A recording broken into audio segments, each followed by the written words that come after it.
Bonjour à tous, donc je vais vous présenter le nouveau plugin que je viens de mettre au point avec Motion 5 pour Final Cut Pro 10. Donc c'est un plugin, une fois que vous l'avez téléchargé, vous l'installerez dans vos générateurs de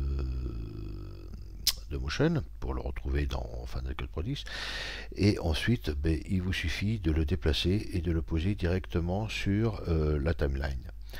Donc ce filtre, donc après vous choisissez votre réglage de vidéo, on fait OK et on se retrouve ici donc avec notre plugin qui démarre avec trois fenêtres sans cadre. Donc ce plugin a pour effet de ici donc d'avoir trois images. Ici on a une petite animation de texte donc que vous pourrez supprimer par la suite ici dans les réglages.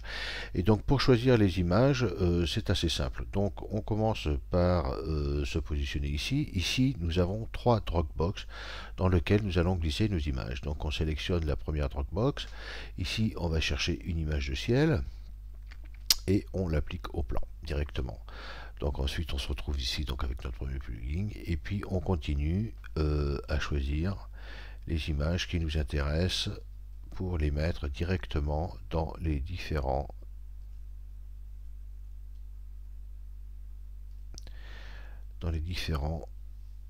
emplacements qui sont réservés donc au split screen.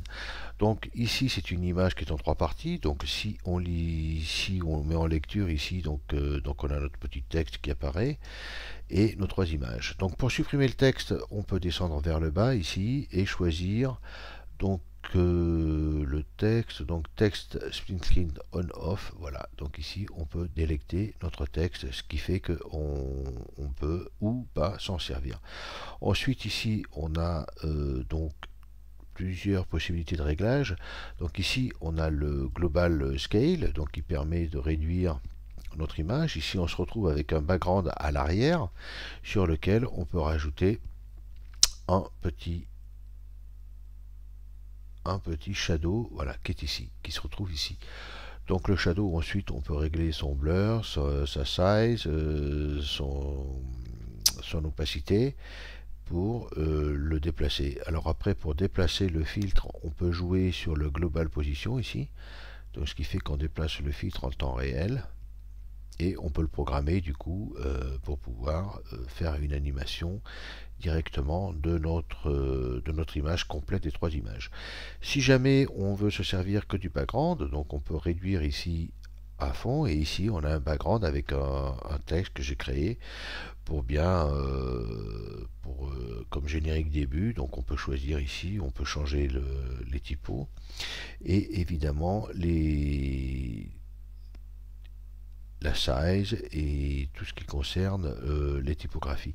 Donc ici on peut déléter aussi le background, donc là j'ai plus de background et ici on peut remonter un petit peu notre scale pour se retrouver à 100.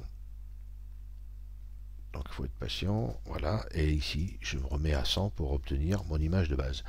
Ensuite, au niveau des effets de possibilités du split screen, donc moi j'ai pensé ici, j'ai posé un petit rotape, donc qui permet du coup de choisir trois images en horizontal, pardon.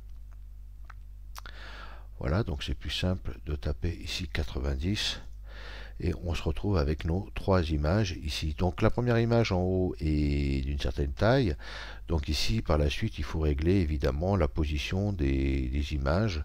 Donc ici on peut déplacer un petit peu nos images pour pouvoir occuper tout l'écran. Donc ce qui est un peu compliqué à faire, à programmer si jamais on veut faire une rotation globale de tout ça. Donc il vaut mieux y aller doucement, hein. Voilà, une fois que j'ai positionné ici, je peux jouer aussi sur la taille de l'image chanteur ici pour la réduire un tout petit peu et lui donner un peu comme aux autres. Voilà, donc on peut déplacer un petit peu notre image pour pas avoir de bordure sur le plan. Donc le temps que ça calcule un petit peu tout ça.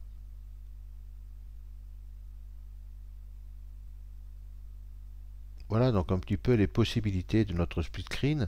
On peut changer la bordure aussi, la mettre en bleu ou en noir, enfin on a toute la palette de couleurs ici qui sont affichables. Et pareil pour le background, ici on peut choisir la couleur du background si on désire retrouver ici. Donc je me remets ici en petite taille. Je vais revalider le background ici qui se trouve ici, background, et ici je peux changer sa couleur pour le mettre en bleu par exemple.